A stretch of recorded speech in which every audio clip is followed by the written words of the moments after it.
Hi, welcome to all people who are listening to us today.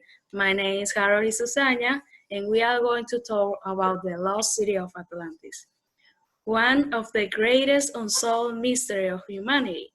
So now we are going to introduce my guests, Gabriela and Camila. Hi.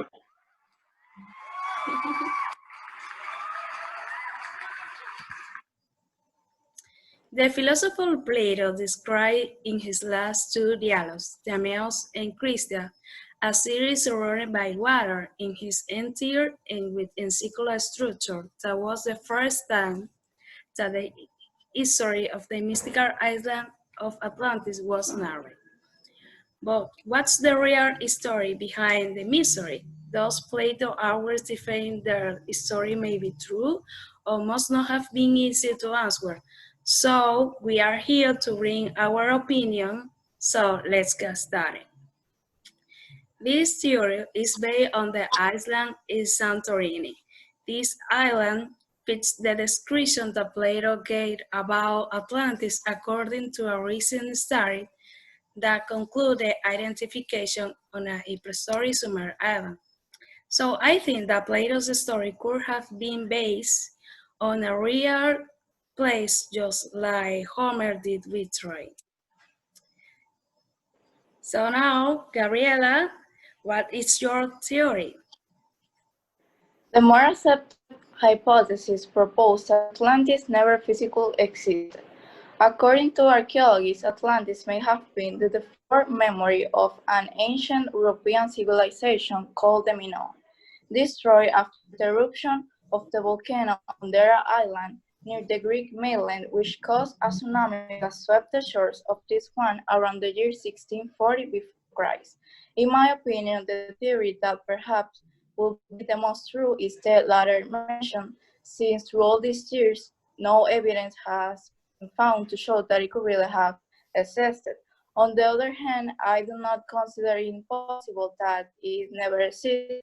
I think that perhaps it could have existed, it simply hasn't been found, since it is estimated that only 5% of the ocean has been explored. So who knows what may hide that other 95% that hasn't yet been investigated.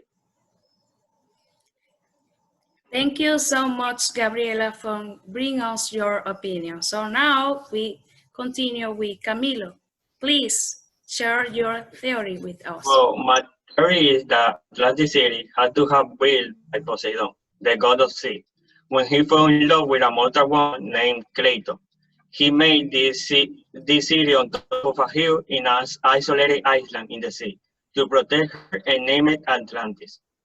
According to the story, Poseidon worked through the world in an effort to find the biggest island until he reached the biggest of them all. He also said that the island might have been inhabited by people who were more beautiful and intelligent than the rest of the world.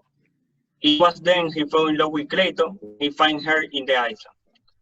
I believe in this theory because there are many other theories that said Poseidon must have been the founder of Atlantis, and also says that Poseidon fell in love a lot. That's why I believe in this theory. Thank you so much, Camila. So the idea of the lost island considered an advanced utopian society was widows may have brought the world peace and harmony.